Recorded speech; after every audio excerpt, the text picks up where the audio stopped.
Hello दोस्तों, अगर आप एमपी पुलिस की तैयारी कर रहे हैं और आप जीके में अच्छे नंबर लाना चाहते हैं तो आप इस वीडियो को पूरी एंड तक ज़रूर देखना। इस वीडियो में हम एमपी जीके के टॉप 20 क्वेश्चन कवर करेंगे जो आपके प्रीवियस ईयर में आए हुए क्वेश्चन हैं और जो क्वेश्चन आपके आगे आने के पूरे पूरे चांस हैं। तो एमपी जीके का एक इम्पोर्टेंट टॉपिक मध्य प्रदेश का सामान्य परिचय, जिससे हर एग्जाम में क्वेश्चन पूछे जाते हैं। तो हम इसके 20 क्वेश्चन कवर करेंगे। तो चलिए वीडियो करते हैं स्टार्ट। वीडियो को आप एंड तक कंटिन्यू देखना। पहला क्वेश्चन है, मध्य प्रदेश का गठन कब हुआ था और इसे मध्य प्रदेश नाम किसने दिया था। ये आपका वेरी इंपॉर्टेंट क्वेश्चन है। ये क्वेश्चन आपका एमपी के कई एग्जाम में रिपीट हुआ क्वेश्चन है, ठीक है, तो आगे भी आ सकता है। तो मध्य प्रदेश का गठन हुआ था 1 नवंबर 1956 को और इसे यह नाम भारत के प्रथम प्रधानमंत्री पंडित जवाहरलाल नेहरू ने दिया था। और भारत के केंद्र में स्थित होने के कारण पंडित नेहरू ने इसे हृदय प्रदेश, हार्ट ऑफ इंडिया भी कहा था। ठीक है दोस्तों, तो इसमें हम आंसर के साथ एक्स्ट्रा फैक्ट भी कवर करेंगे जिससे आपके क्वेश्चन बनने के चांस रहते हैं। अगला क्वेश्चन है, मध्य प्रदेश की भौगोलिक स्थिति क्या है। मध्य प्रदेश की जो भौगोलिक स्थिति वो क्या है, तो वो मध्य प्रदेश का जो भौगोलिक स्थिति में है तो 21 डिग्री मतलब 21 डिग्री 6, जिसमें आपकी उत्तरी अक्षांश से 26 डिग्री 30 उत्तरी अक्षांश तथा 74 डिग्री 9 पूर्वी देशांतर से 82 डिग्री 48 पूर्वी देशांतर के मध्य स्थित है। और राज्य का पूर्व से पश्चिम की ओर अगर विस्तार देखें तो 870 किलोमीटर है और अगर उत्तर से दक्षिण देखें तो 605 किलोमीटर है। ठीक है, तो ये पूरी मध्य प्रदेश की भौगोलिक स्थिति है, भौगोलिक नक्शा है, किस प्रकार से कैसे बना हुआ है, तो इसे आप आराम से समझ लेना। और आपने अभी तक वीडियो को लाइक नहीं किया है तो प्लीज़ वीडियो को कर लीजिए लाइक और चैनल को कर लीजिए सब्सक्राइब। ऐसी वीडियो डेली इस चैनल पर मिलती हैं आपको और जीके की आप अच्छी पकड़ इसी चैनल के माध्यम से कर सकते हो। ठीक है, चैनल को सब्सक्राइब जरूर कर लेना और अगर आपको इसकी PDF चाहिए तो आप मेरे टेलीग्राम चैनल को भी ज्वाइन अवश्य कीजिए। अगला क्वेश्चन है, क्षेत्रफल की दृष्टि से मध्य प्रदेश का भारत में कौन सा स्थान है और इसका कुल क्षेत्रफल क्या है। तो ये भी आपका मोस्ट इम्पोर्टेंट क्वेश्चन है दोस्तों, मोस्ट इम्पोर्टेंट। तो क्षेत्रफल की दृष्टि से जो मध्य प्रदेश का भारत में स्थान है वो दूसरा स्थान है। ठीक है, और इसका जो कुल क्षेत्रफल है, इसका कुल क्षेत्रफल है 3,08,285 वर्ग किलोमीटर है और यह संपूर्ण भारत के कुल भौगोलिक क्षेत्रफल का लगभग 9.38% कवर करता है। ठीक है, पूरे भारत का। और इसमें आपको पता होगा कि क्षेत्रफल की दृष्टि से पहला राज्य है आपका राजस्थान और दूसरा है आपका मध्य प्रदेश। ठीक है, तो इसे आप अच्छे से याद रखना।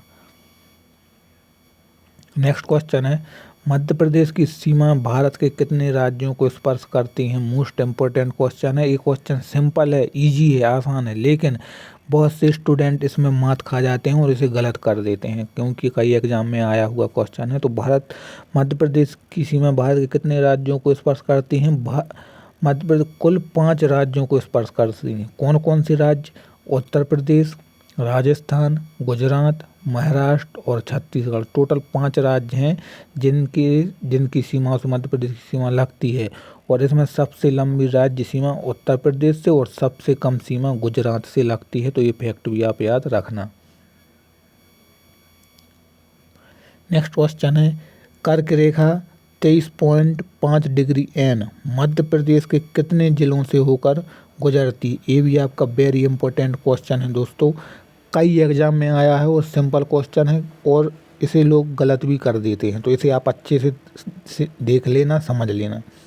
जो कर्क रेखा है वो मध्य प्रदेश के बीचों बीच से गुजरती है। ठीक है, इस प्रकार से आपका जो नक्शा है उसके बीचों बीच से मध्य प्रदेश की कर्क रेखा गुजरती है। तो टोटल कितने जिलों से? टोटल 14 जिलों से होकर गुजरती है। कौन कौन से जिला?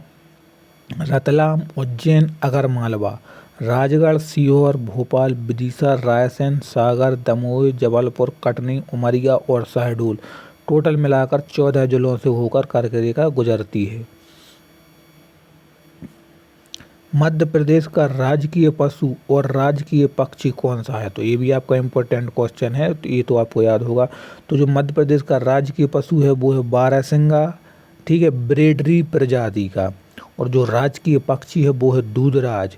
या फिर शाह बुलबुल या फिर पैराडाइज फ्लाई कैचर, ये सब उसके नाम हैं। ठीक है, तो इन 3 में से कोई भी नाम आ जाए आपको याद रखना है।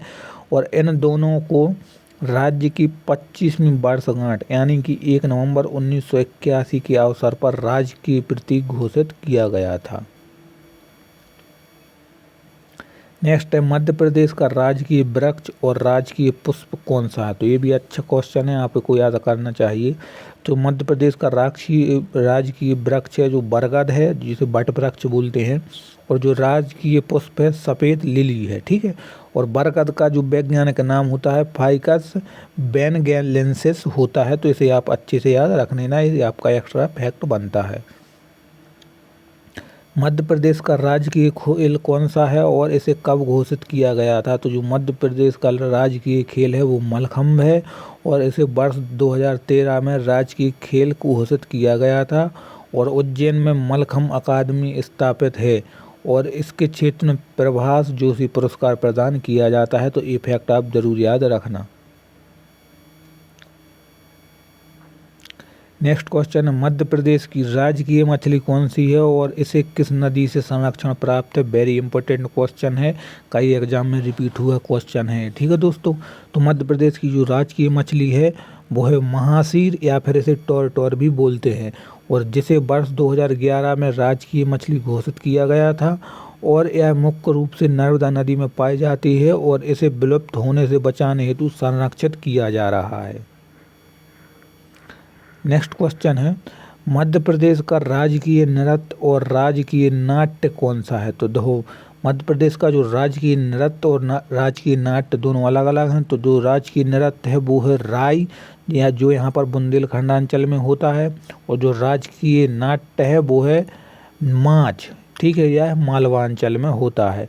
और राई नृत्य बुंदेलखंड में मांगलिक अवसरों पर भेड़िया जनजाति नर्तकियों द्वारा मुख्य रूप से किया जाता है।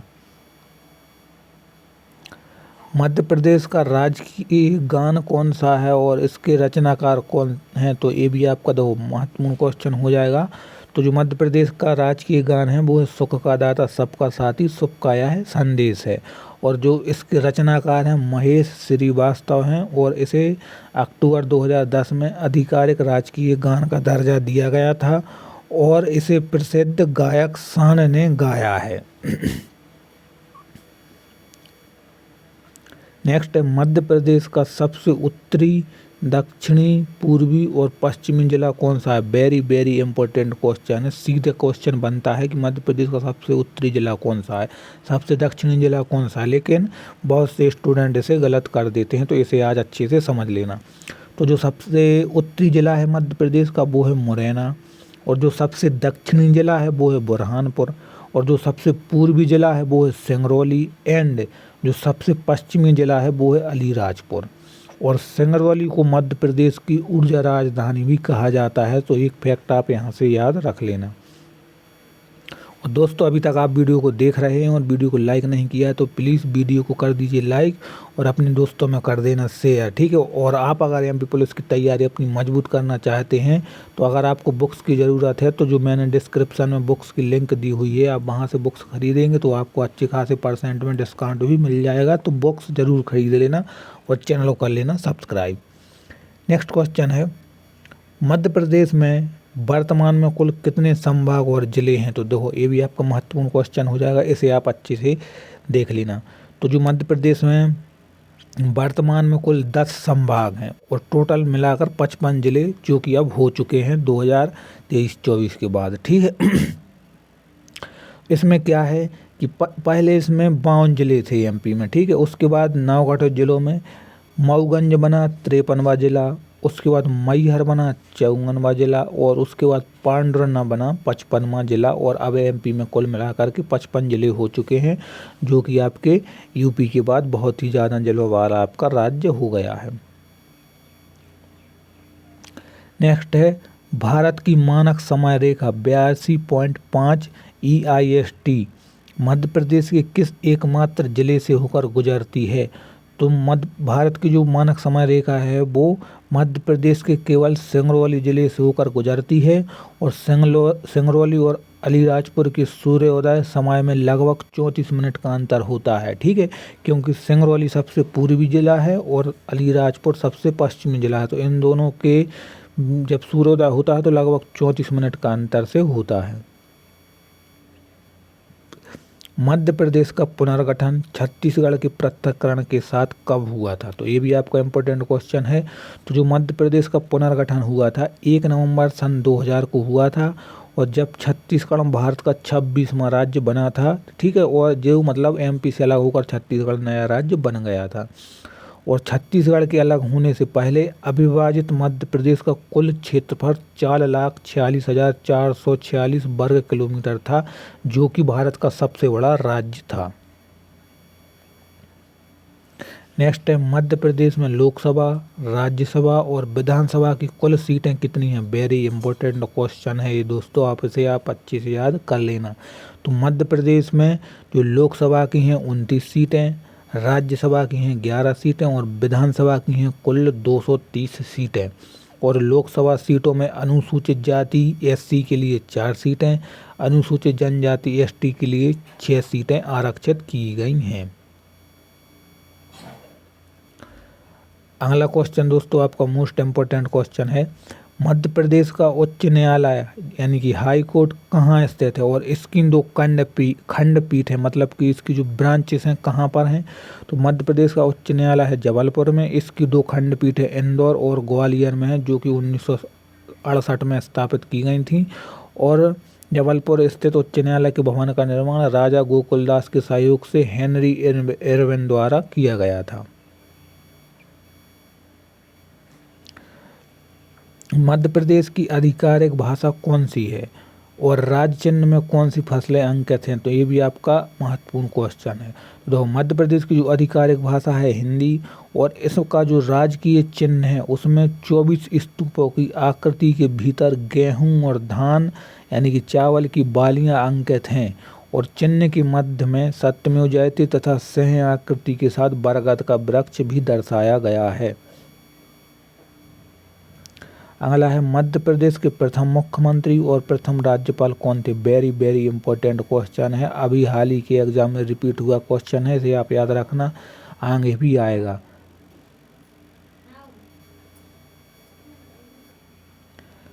ठीक है, तो जो मध्य प्रदेश के प्रथम मुख्यमंत्री हैं पंडित रविशंकर शुक्ल थे, और प्रथम राज्यपाल की बात करें तो डॉक्टर पट्टाभी सीतारमैया थे। और मध्य प्रदेश की प्रथम महिला मुख्यमंत्री थी उमा भारती, और प्रथम महिला राज्यपाल कुमारी सरला ग्रेवाल थी। तो ये आपको चारों फैक्ट याद रख लेने हैं, चारों में से कम एक तो आपका 101% पूछा जाएगा। ठीक है, मध्य प्रदेश के प्रमुख उपनाम क्या क्या हैं जिनसे इसे जाना जाता है? तो ये भी आपका इम्पोर्टेंट क्वेश्चन हो जाएगा। तो मध्य प्रदेश के प्रमुख उपनाम क्या क्या हैं?